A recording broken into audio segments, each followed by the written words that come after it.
महराज मलिक का ये डिसीजन है बहुत अच्छा है, हम इसको सपोर्ट करते हैं। मैं उमर अब्दुल्ला साहब से पूछना चाहूंगा, उमर अब्दुल्ला साहब, आपने इतने वायदे पूरे किए,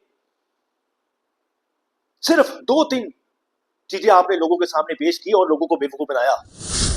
क्यों आप लोगों के पीछे रिजाइन क्यों नहीं देते हो? क्योंकि आपको प्रोटोकॉल एंजॉय करना है पूरे आपको 5 साल, और आपके मंत्री और संत्रियों को they have to enjoy the protocol. Maharaj Malik गरीबों की आवाज है, वो हमेशा गरीबों के बारे में सोचता है।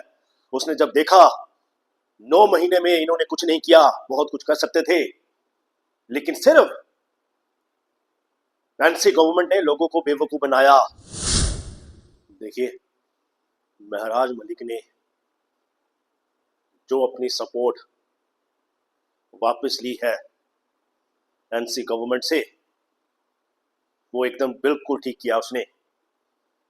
मैं बताना चाहूंगा, as far as Maharaj Malik is concerned, Maharaj Malik गरीबों की आवाज है, वो हमेशा गरीबों के बारे में सोचता है। उसने जब देखा 9 महीने में इन्होंने कुछ नहीं किया, बहुत कुछ कर सकते थे, लेकिन सिर्फ एनसी गवर्नमेंट ने लोगों को बेवकूफ बनाया। अपने मैनिफेस्टो पे तो इन्होंने बहुत कुछ लिखा कि हम ये करेंगे, वो करेंगे, ये वायदे पूरे करेंगे, लेकिन देखा जाए तो एक भी वायदा इन्होंने अपना अच्छी तरह से नहीं निभाया। इसलिए काफी देखने के बाद महराज मलिक का ये डिसीजन है बहुत अच्छा है, हम इसको सपोर्ट करते हैं। और कोई भी, मैं कहना चाहूंगा, कोई भी स्वाभिमानी व्यक्ति या जिसके अंदर सेल्फ रिस्पेक्ट है, वो ऐसा ही डिसीजन लेगा। मैं उमर अब्दुल्ला साहब से पूछना चाहूंगा, उमर अब्दुल्ला साहब, आपने इतने वायदे पूरे किए, सिर्फ 2-3 चीजें आपने लोगों के सामने पेश की और लोगों को बेवकूफ बनाया। आपने कहा था इलेक्ट्रिसिटी 200 यूनिट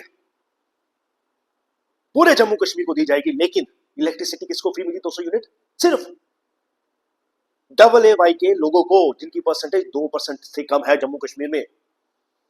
आपने बोला कि महिलाओं को हम एक बहुत ही प्यारा गिफ्ट दे रहे हैं, पब्लिक ट्रांसपोर्ट महिलाओं के लिए फ्री कर रहे हैं। लेकिन मैं आपसे पूछना चाहूंगा उमर अब्दुल्ला साहब, जम्मू कश्मीर में हमारी महिलाएं कितना इसका बेनिफिट उठा पा रही हैं? सिर्फ 1 से 1.5%। और जो बेनिफिट उठा भी पा रही है, वो बोल रही है कि कई जगह ऐसा होता है, बस आती है, हमें देख के रोकती नहीं है। क्यों? क्योंकि उसे पता है हमसे किराया नहीं मिलेगा। वो आगे जाती है, किसी और को बिठाती है जिससे उसको किराया मिले। ये चीजें हो रही हैं। आपने सिलेंडर के, टूरिज्म का, डेली वेजेस का कई वायदे किए, लेकिन you didn't fulfil even a single promise.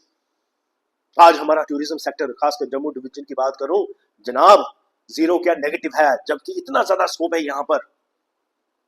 मैं कहता हूं जितना स्कोप हमारे जम्मू डिवीजन में है, इंडिया में कहीं नहीं है, लेकिन हर एक जगह अनएक्सप्लोर्ड है।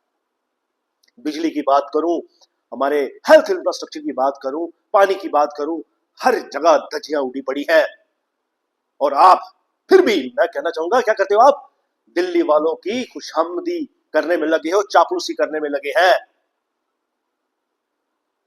मैं पूछना चाहूंगा, अगर आपको सपोर्ट नहीं मिल रही, आप क्यों नहीं आप अपनी नाराजगी, या आप क्यों नहीं धरना देते हो?